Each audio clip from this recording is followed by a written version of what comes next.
Nice to see lots of familiar faces. And before you ask, yes, I am in Singapore, which is the picture behind me, as opposed to my very small hotel room, because Taylor Swift is playing and the hotel prices hit the roof. But luckily, my client here said, don't worry, take the corporate rate. But the hotel then put me in a very small room. Said, but sorry, sir, but people are paying 3 times what you're paying. So there we are. But I'm not seeing Taylor Swift, although I'm here during her time. It's fantastic to be at this GPS series, which has become really, really popular. 360 people signed up for today. We're expecting probably half because you didn't pay. So, logic being many people can't make it and don't. But I've had 8 people so far email saying, will there be a recording? Yes, there will. And there'll also be a flyer, which we'll share with you before the breakout room. Quite a meaty, or one pager actually, with 2 questions to help you all. So be ready for that. Feel free to screen share as I share a slide if you want to sort of take it. There's nothing proprietary I'm going to be sharing. And please be there for the breakout room. I mean, the MBR option is kind of cool, but please be there for the breakout room where in small groups of 5, you'll be invited to explore what I'm going to share as my hypothesis on what I'm suggesting. And I'm giving you a framework to make that meaningful. So please be there for the breakout room. And in an hour's time, I'll hang on I'll be there for the remaining 30 minutes. And I'll be in the room, which is about continuing the conversation. Well, I'll probably step back from facilitating. I'll just step back and we'll have a conversation building on what I share. And maybe some of you have even better ideas, better experiences. So I'm here to start a conversation, not to give a final answer. But I do have some interesting things to share. And I think the flyer you saw earlier probably whet your appetite. So without further ado, I'm going to share some slides and give you my piece for 15, 20 minutes. If I go on, I'll try and stop myself. I'll watch the time because I'd like you then to go into breakout rooms for another 20 minutes. And then we come back. I'll invite you all, because there's too many of you to all speak, to write in chat. What are your takeaways and thoughts? And then a few of you will speak with me. I'll call upon people who said certain things in chat, perhaps. And we can all save the chat. And I think the chat will be as rich as my slides and as the flyer. So without further ado, I'm not going to introduce myself. Like many of you, I'm reasonably known, and it's not about me. It's about the ideas I'm going to share today. So I'm going to jump straight in. Slides are really simple, lots of pictures, but I need to give you the visuals to give you where I'm coming from to take you to the point of the breakout room. That's the title. No more than that one. So the very simple hypothesis, it becomes a bit more complicated, is best practice executive coaching is our high quality coaching skills being used, plus some specific mentoring skills. You know that, and that's really the title. I'm expanding upon the flyer. So I'm going to invite you to reflect upon this hypothesis, my thinking, and also going to explore 2 buckets of specific mentoring skills. So just as a background, I mean, I think we talk about the spectrum, this spectrum of mentoring and coaching. Sometimes we include training and advising and therapy in a spectrum. So we're all familiar with the spectrum. And maybe that's a background that we all bring to today's webinar. We also bring this idea of we're swapping hats. I mean, I've been using this idea of I'm going to now swap hats in my coaching session from being a pure coach to being a mentor. I was doing that actually until COVID. And I'll explain what happened. And I was doing that. And then I've begun to realize, that doesn't really work anymore. I realized that isn't really the way, that isn't appropriate. I began to realize there's no on-off switch.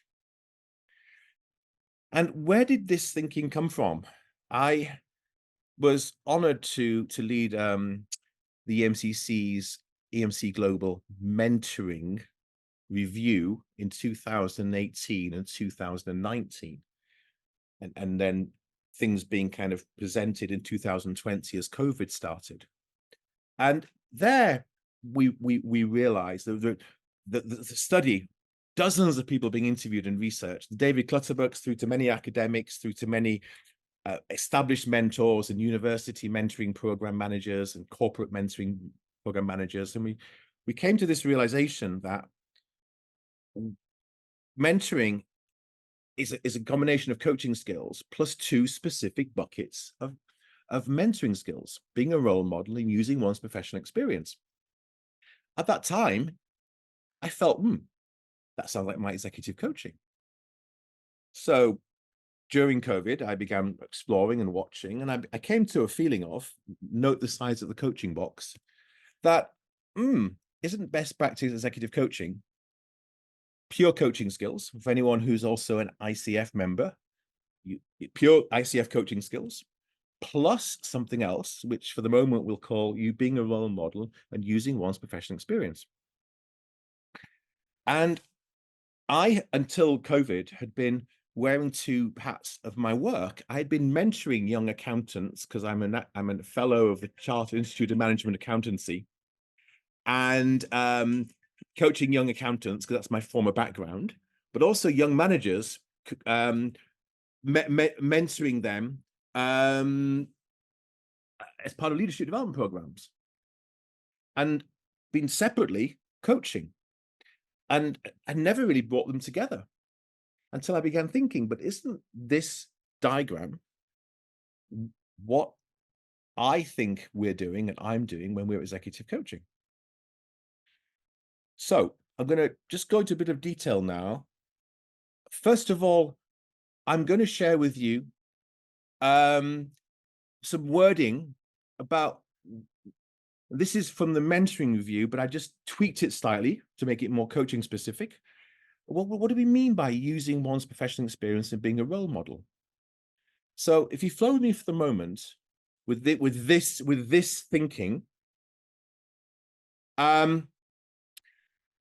we have these 2 buckets of skills which don't normally fall under what you think of when you're coaching. How do we actually take our professional acumen, our experience, our wisdom? How do we actually, to quote on the left column, incorporate this understanding in when we're looking at the coachee's own context? So how do we bring our own experience into play? Bear with me for the moment. I'm just warming you up. And then the second bucket, which from the research we realized, if you're going to enter mentoring and be a good mentor, is how do you role model?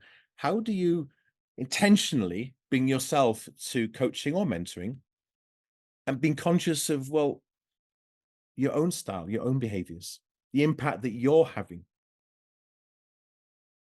So I've spent since 2020, as I'm coaching, I've been watching myself, and I'm in 2 large executive coaching groups. One works with a large multilateral organization, and the other is a group of coaches headed by a very experienced coach in Colorado, and we regularly meet. And I've been bringing this topic up a number of times about executive coaching. Does it not include some elements of mentoring? And shouldn't we be a bit more intentional about this? I will be giving you, by the way, in a flyer, these 2 definitions along with the following. But before I move on, I wanted to share a story which links to these 2 things. So as I coach, and I'm going to invite you to share later and hear your stories, I'm getting a lot of repeats. So for example, in the last 12 months, I've had 8 people I've coached who have all said, Nigel, I need to improve my gravitas and presence. And so now when someone asks me about improving my gravitas and presence, it's very, very hard for me to be a pure coach anymore. So even if I had no experience before of gravitas and presence and I couldn't be a mentor in it, it's very hard for me to be neutral and independent in how I approach my coaching. And I realize this is increasingly common. So this is where I want to now go into some detail with you and really start you thinking.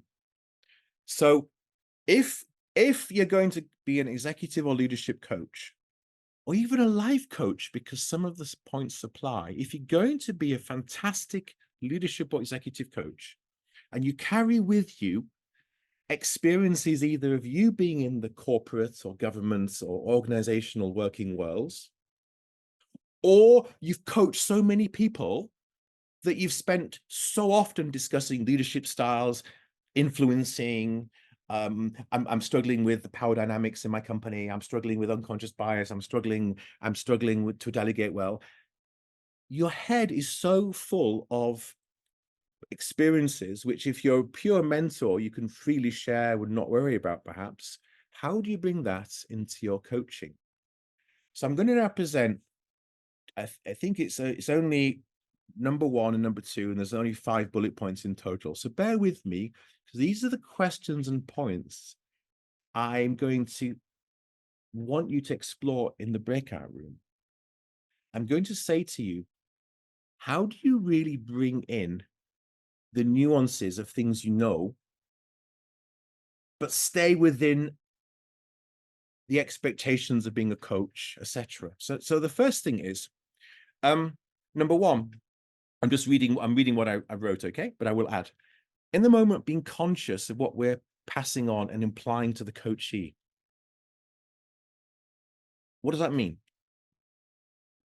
First of all, do the experiences you bring to the coaching create biases? And I give you an example that I faced.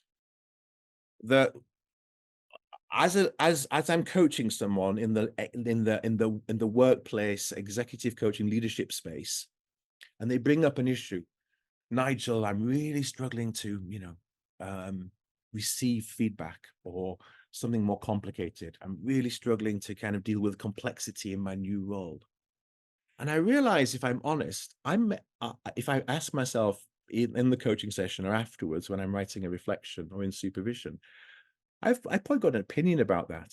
And I once realized that I was actually projecting myself in my questions, because I was thinking that's an easy thing to deal with. So are your own experiences creating biases? Just a question. As you start thinking about bringing your own experiences, or the experiences you've kind of discussed numerous times with other coachees, into a coaching session. The second one is, are there actually power issues? So when you're a pure coach, someone can be in awe of you because perhaps you're well known, or because you are a little bit grey haired. But the minute a coachee says to you, Nigel, I'm really struggling with, I really like to become better at influencing and persuading and convincing people. And during the coaching session, I allow things to flow. And at some point there'll be some sharing from me. And I realize that they can suddenly be in awe of you. Oh, wow, that's amazing, Nigel. Or how does that impact your coaching? Rather like the power dynamics in a pure mentoring situation, which is reasonably well researched, where an older senior mentor really should be aware of the power dynamics when mentoring a younger team member. Does something similar happen in your executive coaching? Question mark. And do you even like this at a subconscious level? Because it doesn't make you feel valued. And is that creating a distortion? I've almost finished the sharing, and then I'm going to put you in breakouts. And then we come back and do discussion together, because I'd like you to kind of, in breakouts, just to take this in and relate it to your own practice.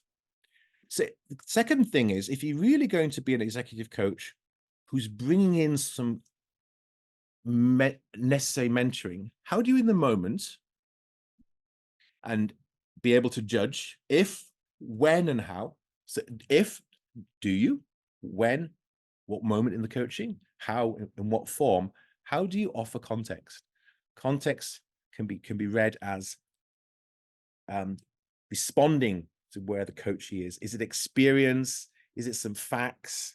Is it suggesting an article? Is it telling them your own story? And the question is, what is it that happens even today when you may or may not have this, I'm going to change hats? Does that randomly come to you? Do you delay doing that? And then do you even say, I think it sounds like you've exhausted your own options. Would you like me to share some? But I challenge you to think about, what's your mental starting point? Because I realized as I looked at myself during COVID, I used to have a feeling of my context is really valuable.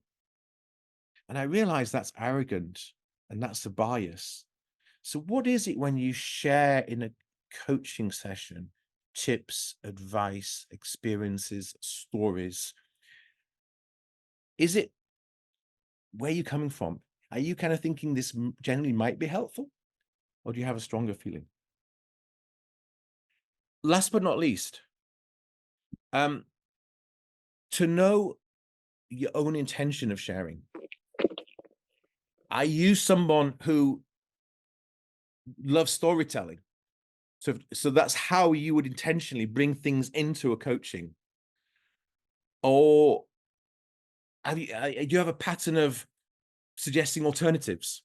Is that how you bring in? And I challenge you to be more intentional, because I realized with myself, I had patterns that were driving me. And are you trying to prove something came up in my own notes, and I won't go any deeper with that point for the moment. But let me just pause a second. Oh, no, it's one more. Sorry, there's 5 bullet points. There is one more bullet point, and then I'm going to take a breath and just pause. And then finally, how do you choose the form of your sharing? I know many coaches would say, "Oh, it's through my questions," because we are very conditioned as coaches to really enter coaching engagements and sessions with questions. But when you start wearing a mentoring hat, does that expand? As I mentioned, stories were my thing, and I realized I had a bias. Or do you make mild suggestions? And is this what you intuitively feel will be helpful? Or is it just comes, and maybe there's an unhealthy habit there? Because I realized I was doing what was most comfortable with me. And so I'm going to pause a second and just step back. So I've realized that if we are executive coaches or leadership coaches, and we have or haven't worked in the corporate world or in the worlds we're coaching our clients in, but if we've actually coached many people in similar situations, then in our brains, we're holding on to so many stories and experiences. So the question is, how do we share them? My hypothesis is the way I'm been practicing it now is a combination of role modeling well myself and sharing my experiences, or I've acquired through coaching, or I've acquired through my own working life well. And these points are things I've realized where I struggled. I had biases. And there are other things I've heard from other people, but I wanted just to start with, these are things that I've experienced. Let's do the following now. You're going to be given a copy of this slide along with a copy of, it's a one-page PDF. And Nicola's going to put it in the chat now, actually. I'm going to give you these 2 questions and a reminder of the visual, I call it hypothesis, and maybe that's the wrong English. Coaching plus being a role model and using one's professional experiences optimally, bringing it to the coaching optimally, is for me executive coaching. The 2 questions you can see: how applicable does this feel for your own work? And even if you're a broader coach, you're a life coach, it's still applicable. And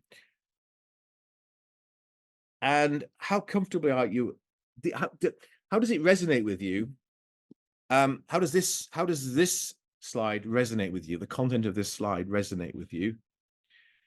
And how comfortable are you when I incorporating these?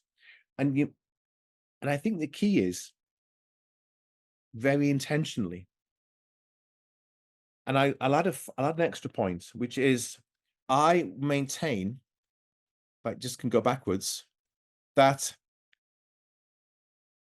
it's not switching to mentoring mode in a coaching session. But if we're very honest and we really look at what's happening, it's happening throughout in different ways. So you may disagree with that, and you may think, no, Nigel, I can remain a pure coach, that I can switch. But even the questions you ask, how are they not guided by the experiences you're carrying? So without further ado, and because there's so many of you, I want to start your conversation in smaller groups. And then for the remaining 15, 20 minutes, we'll kind of be together in plenary. And I'll invite you first to write in chat your key takeaways and thoughts. And you can disagree with me, have better ideas than me, please. And then we'll kind of bring it together. And then for those who want to stay on in the last 30 minutes, we'll continue the conversation. So hopefully this is whetting your appetite for you to share your own way of framing. And I hope from today, I can capture this and we can build on this. And it may lead somewhere. It may lead to some refinements of how we train ourselves in coaches, how we bring things up in supervision, etc. So really be open. And I'm going to stop sharing. And some of you raised questions. In the 356 people who signed up, there were people writing questions, and you've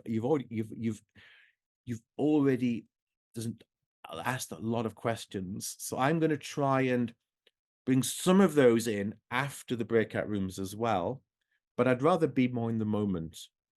So just to warn you, I can't do justice to all the questions, because the questions you raised before would have taken a while to go through. So in your breakout rooms for 20 minutes, explore, compare notes, use my framework as a starting point. Feel free to disagree or go deeper or add elements, and be willing to come back and share in chat, and then we'll take the conversation forward. I might pop into a breakout room or two, if you don't mind. Ignore me if I come in, because I might not stay long in one, just to hear what's happening, really. But you're in breakout rooms, I think, of 5 people, so there's enough other voices in the room. So go and have fun, and I'll see you back at quarter to the hour, quarter to 10 or 11 in Europe for most of you, or I know many of you in Asia, and I think there's 1 or 2 of you in Central America, in Panama, calling in. Must be like 4 in the morning. So see you all in 20 minutes. Wonderful. I'm going to open up those breakout rooms now. Enjoy.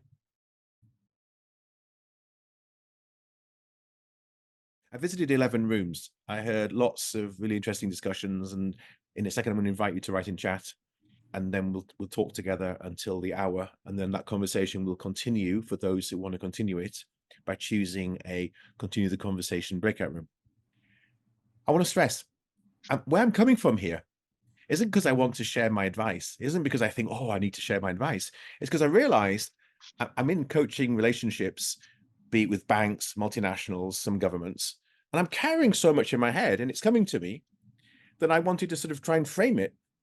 So I'm really looking forward to hearing now some of your own thoughts, whether it is changing hats, wearing 2 hats, whether you avoid it, whatever you do. So don't get me wrong, I'm not wanting to share. It's just I realize I'm carrying. How do I make sure I'm very intentional, and I don't allow anything that could be inappropriate to come out in terms of my thinking or choice of questions. In other words, I own.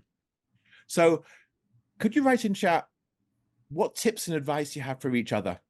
And you don't have to agree with anything I said earlier. Just where are you coming from? And I know many of you have been in the profession probably longer than I have. I'm getting close to 20 years, but it isn't that long compared to some of you. And some of you have been in it longer, but probably gone even deeper with greater insights. And we've got cultural differences, people from Trinidad, people from Asia calling in, many from Europe. So if you can open your chats, just have a look at what's coming up. And wow, Paul, thank you. You typed quickly at some point in the last in the last few minutes. Sarah, so we've got Sarah starting it off. Sarah, why don't you speak while people are typing? Sarah, just build on your, if you don't mind unmuting, what the Nancy Klein quotation. Because I've heard that before, and I'd love to just put it into your own words, if you don't mind. Just give us some Well, that extra was insight. kind of a similar discussion that we had in our room, and it was like really understanding why you're bringing that information in. Are you bringing that information in service of the client? Or are you bringing the information in to save you from discomfort of the coaching that you're experiencing in that moment? And I think it is really important that if you have something to share that's of value and it is in service of the client, it's important to bring it in. But it's understanding that bias, and that's why supervision as well is so important, to really kind of unpack that. I don't know what else you want me to say. So that's perfect. No, that we're on the same page here. And I love the way you and others are framing this differently to how I framed it, but we're kind of in the same space, that what's going on, what's driving us. Just as you see what people are writing, overwhelmed actually by thoughts and comments. And the nice thing is you can save chats, and this could become something you might choose to reflect on, taking to your own supervision or group supervision or whatever it might be. And I must confess, I have trouble with I really have trouble. It's taken me since 2020 to now to really try and control myself. What's going on? What am I wanting to do? So don't underestimate once you start watching yourself in a situation where you have thoughts, you have similar experiences. It's not easy to work out why I want to share something, or why in that moment I framed a question in a certain way. And I take it to supervision. Sometimes I wish the supervisor was listening to my coaching session and could perhaps say, Nigel, well, give me more real-time feedback. Anyone want to unmute and add? Because I feel it's difficult to choose from chat, because I'll be distracted. My mind will get distracted too, and I'm just skim reading. But anyone wants to add? In the next, we've got 9 minutes, so we could, I don't know whether a minute each, just to share some extra insights. I love Yvette talking about honesty with yourself. I mean, it is about authenticity and honesty, and even if you struggle, but please, Jude. Hi, Nigel, thank you so much for raising this. And in our group, we mentioned the idea that it was a sort of guilty secret, if you like, that we're mixing mentoring with coaching in this way. I would be really up for doing some data gathering on my own coaching using those questions on part 2. And if anybody else would be interested in doing that too in a more systematic way, maybe for a few weeks, then let me know, because I'm going to use these questions to scrutinize what I'm Jude, up to.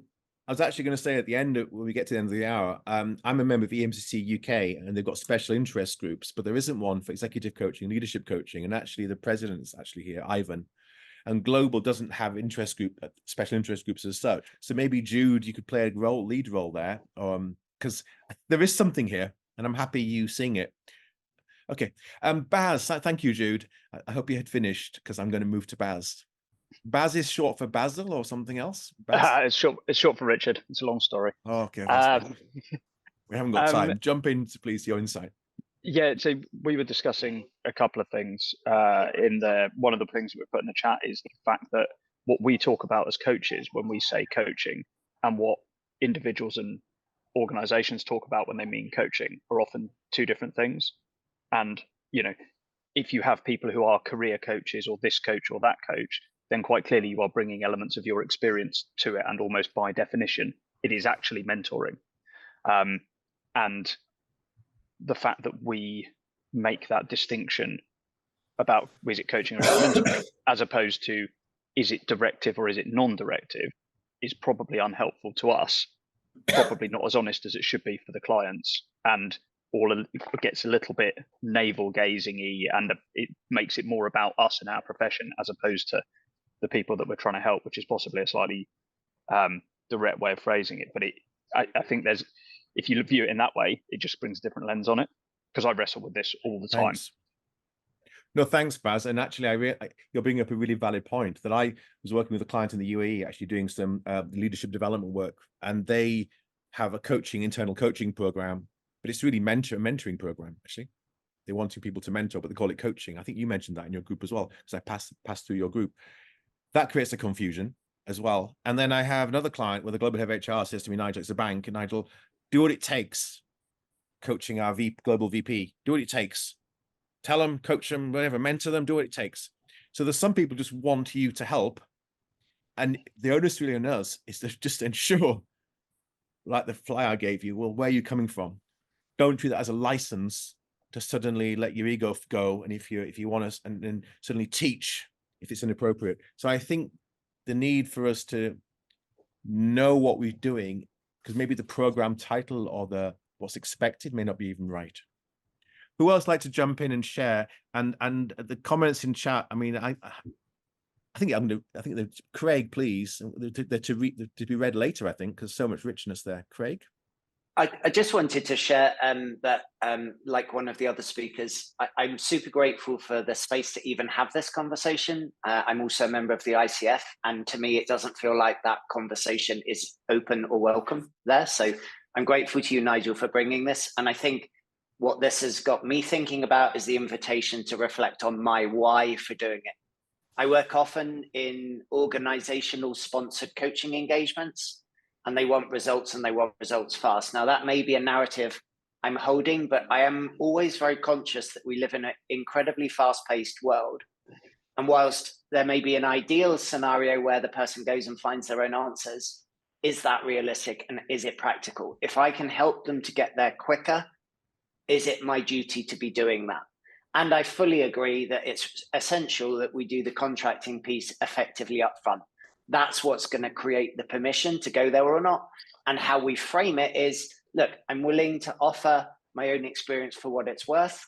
If it's useful, think about what you can do with it. If not, put it to one side. So just a couple of thoughts to share there. Oh, really good stuff. Thank you for that. Others, feel free to jump in. And I will add a point that what I realized in 2020, 2021 during COVID, and I think I became much more empathic because I was quite ill with COVID at one point in 2020, is I wanted to be loved. And I realized I was allowing myself to be open to sharing my experiences for the wrong reasons as well. So don't be, going back to the why you mentioned, really, maybe this is great supervision territory. Maybe it's chances to really reflect, even if you think you're a super experienced coach, where am I coming from in my sessions? Who else would like to share? Even if you want to comment on what other people have typed, or just repeat what you mentioned in chats, if you feel you could expand. Priya, please. What comes up for me is, besides knowing the why, which brings in the intentionality of why we are sharing, I think the timing is also a critical factor. At what stage in the engagement or what stage in the conversation we are sharing, I think in some ways determines how what you're getting your client used to. This was triggered by somebody in our group, where he was saying that they come for solutions. Some people want solutions and they want it from us.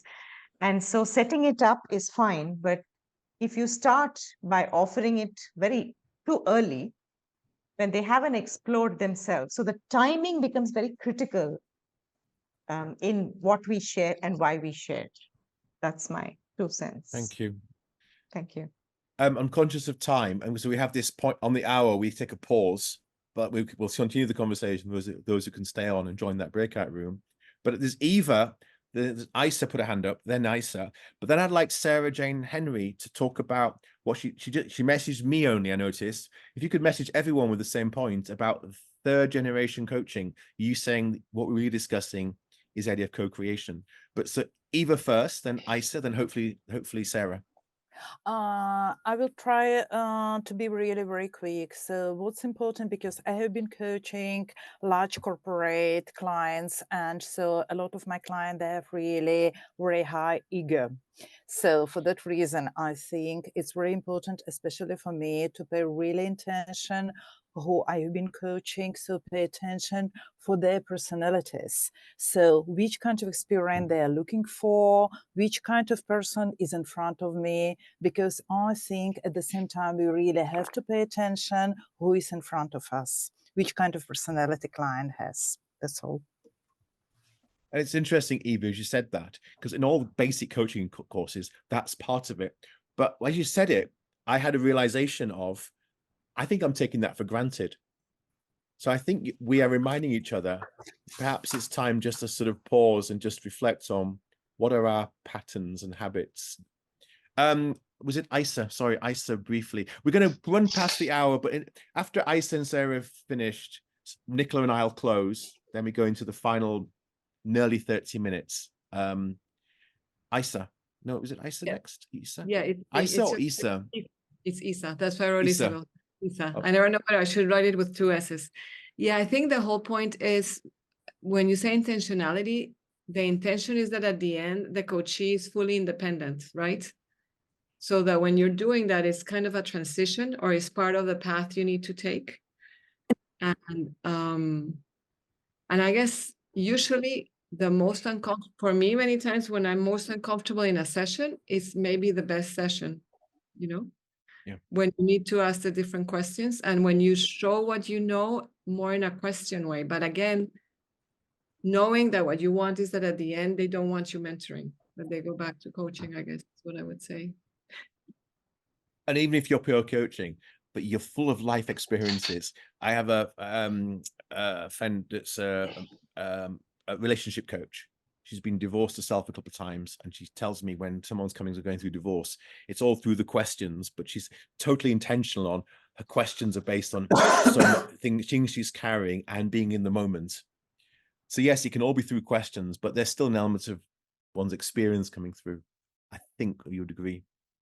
But maybe not. No, I agree because your experience shows up in your questions. What you pick up from the other person is because of your experience, you know. So whether you want it or no or not, your experience will show up, you know. Right. The last person to speak in this hour before the 30 minutes. As I said, we've gone over the hour, but just by a couple of minutes. Sarah, just the co-creation point. I think it's building on what Isa mentioned, but. You mentioned the work of somebody. Let me. Reinhard yes. Stettler. Okay. It was Reinhard Stettler. Basically, what he kind of just describes is just the importance of dialogue and how we show up as coaches and owning our part of the dialogue, which is our questions. But it goes back to the Nancy Klein piece, and it's understanding why you're bringing this information in, if you're bringing it in at all. And staying within the ethical frameworks and staying within what you've contracted with that individual to do. Thank you for that. The co-creation aspect and what we bring as coaches to the dialogue. And then I think it was Isa who said, when you're handing over, the sort of what you're bringing, but there is an element of handing over as well. And so, noted. Let's take a breath, take a pause. Thank you all. If anyone has to leave now, let Nicola and I just close for a minute. No, it's been brilliant. Thank you very much, Nigel. I mean, the conversation is just, the more we get into it, the more we can unpick it and the more that we can really, really interrogate this. And the chat, fantastic. Just such a great, rich source of information there. But Nigel, just one last thing, just one last question from me before we move into breakouts for networking is, with all the conversation we've had here today, and I know that you were moving in and out of the breakout rooms as well, what are you yourself taking from this session? Well, I'm also a supervisor, so I think a lot about supervision. This felt like a really cool mass group supervision session. And I'm hoping in the chat, the verbal comments that were made, I can find, because I wasn't making notes, but there's some really profound points that were being made. And I've realized I'm taking things for granted. And I think we all owe it to ourselves to be more effective, is to just pause on our patterns and habits. And yeah, and actually, yeah, and by the way, once you've asked about my books, so I added a slide, by the way, not that I'm here to sell my books, but people ask, and actually this makes it hard for me in a way not to think about bringing my experiences in, because I write about my experiences, and the red book, 100 Ways to Win, comes out at the end of the year, and I finished that on Sunday. So now I'm in Singapore relaxing. Well, not really, I'm working, but I finished writing that manuscript. So but that's what I do when I'm not coaching and doing other things. But thank you everybody for being here. So we pause now. And now Nicola, I think for those who can stay, Nicola, over to you, Nicola, on the choice of breakout rooms. Yeah, absolutely. Before I get to that, two things. Number one, I put Nigel's LinkedIn link. Oh, that's very in good the of you. chat. Thank you very much. Connect with Yeah, Nigel. please connect with me all. I think we're all now seeing a lot of value on LinkedIn. It's become a bit of the business Facebook, and with a lot of It interesting is. rich If you're not, sharing. if you're not on LinkedIn, what are you doing? And also put Nigel's email address Having in a there life, too. having a life probably, but we won't go there. Yeah, but connect to them. So thank you, everybody here, massively for just sharing and connecting and just being brilliant. Thank you. Save the chat. Good stuff in there.